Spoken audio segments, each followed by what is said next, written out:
All right, so we are here today to look at this Thrw Club axe. I had a company email me asking if I would review this axe. I only saw it from the side profile here, and actually it was more kind of like this because you couldn't see this shadow. And I was looking at it thinking, you know, that doesn't look terrible. Interesting. I like slip fit axes. This is a good, you know, kind of a belt axe, tomahawk size tool. Sure, why not? All right, so Jameson and I, we're kind of over here. We're learning how to throw this hatchet. Clark too. We're learning how to throw this together. You can see we have some practice marks on the handle all the way through. This handle is holding up marvelously. I have stuck it, I don't know how many times, directly on the end. It's gone flying off. It's bit into the handle. This handle's taken everything we've thrown at it. Really, really happy with this. So as far as we can figure out, the way to get this to stick, we've been throwing two-handed. Here's the grip that we're working here. And then the whole key that we've found is to keep our wrists straight. Right, Jameson? Yeah. And so Duncan, stay there. Stay there, Duncan. And don't forget, when someone's throwing, you always want to be behind them. Yeah. So here's what we do. Now, there's a couple things that I immediately do not like about this axe. But I'm going to get into what I really do like about it first. Number one is it's a slip fit. So check that out. It's tight. Check that out. It's loose. I really like that. And it fits nicely. There's no gaps. Nice tight fit all the way around. And, you know, it really is just as easy as this, you know? It's seated. That's tight. You know, it's off. I love slip fit handles, especially for belt axes. So this is the way to go. Now, very universal axe puck.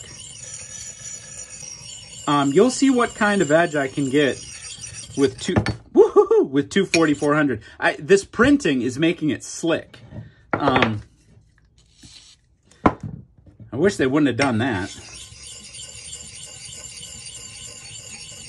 But that'll come off soon enough. Probably 2 or 3 sharpenings. I don't know. I hope 2 or 3 sharpenings. Definitely good enough for throwing.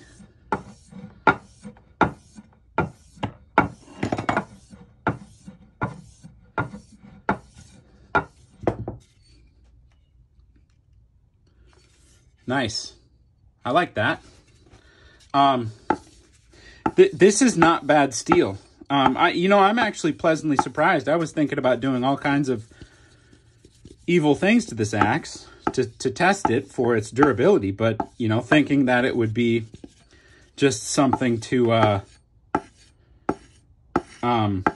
abuse. But this is good steel. It really is. I mean, it really, really is. This is decent steel. Now, the one thing that I really don't like about this axe is this shape, this square shape. In fact, I think I am going to grind this off. I am going to do that. I'm going to do that right now.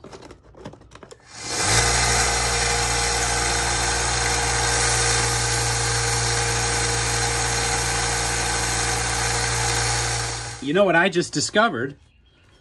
The whole head is hardened. The whole thing. This is with a 4.5 inch cutoff wheel on an angle grinder. Wow. The whole thing's hardened. All right, good. Okay. So this is 60. And you know, the way this works, I've had people kind of be mean about it with me, but I don't think they really understand. You know, here's the range. You know, within Rockwell's 60, you know, it could be 60 to 62, you know, 55 to 57. This is the range. You know, there's a range to these files, but I don't see what benefit it is for me to say, wow, the 60 Rockwell file bites, but it could be 60 to 62. Like, I just, And isn't that the same thing as saying 60 anyways? I just, you know, and you'll notice it's 40 to 42, 45 to 47. The range is within 2 Rockwell. So, you know, I've had 3 or 4 people who get really bent out of shape that I just say 60 instead of giving the range. And I'm not, I'm not going to do that. Okay, so here we go. So let's see if 60 bites. Well, 60 scratched, but 60 did not bite, which I think is interesting. Am I down to... Let me just make sure I'm down to bare metal here. I'll get a nice side of that sandpaper. Okay, all right. No, we were down to bare metal. 60 scratches, but it doesn't bite. Here, I'll show you. 65 ought to bite. See that? You see the difference between the 65 and the 60? Well, I don't know, can you? That's the 65. This is the 65. That's the 60. 65 bit deep. Now the file that skates, that tells you that the axe is harder than the file. I'm gonna card this 55. 55 is the most common hardness for axes. You know, that mid 50s, that's the sweet spot. 55 to 59 is very common for axes. Okay. Yep, and that just skates right across. And here, I'll even, well, see, that's got the goo on it. I was going to give you a clean... Here. You see what 55 does? It just kind of skates right across. Okay, so this is high 50s. You know, this is Rockwell high 50s. That's actually very good. Up a little bit.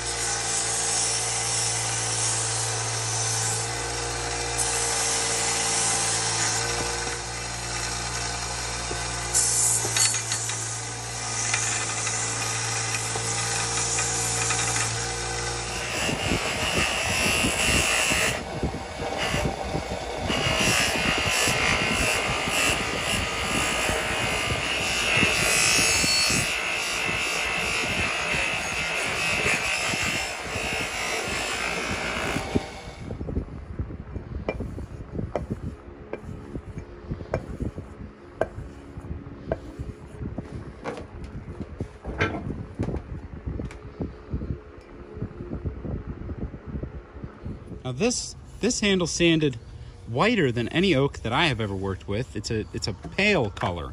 You look at these medullary rays here. I'm quite confident it is oak, but it's denser than any oak that I have handled.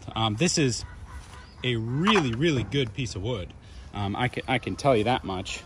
So I'm going to use my home brew, which might soon be your brew too, if I can get this marketed the right way. So, all right, we got a little bit here. Let's make sure I'm in camera.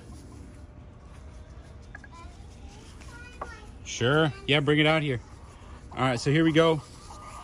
Now this is going to give it the same color, or roughly the same color that it had before, but without the need for stain. Another thing is, keep in mind that this was sanded. Whenever you sand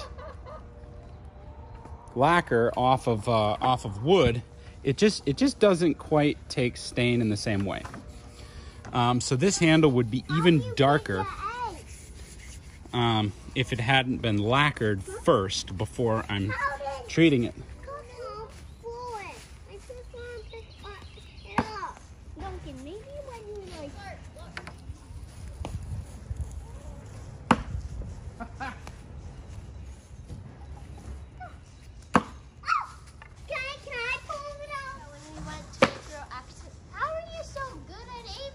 Well, I just kind of figured out what worked for me. Throwing it one-handed didn't really work for me, and so now I'm doing it two-handed overhead. and it's working a lot better. So if you just find out what works for you. Look. There we go. You see that? All right, go ahead, grab it, Clarky.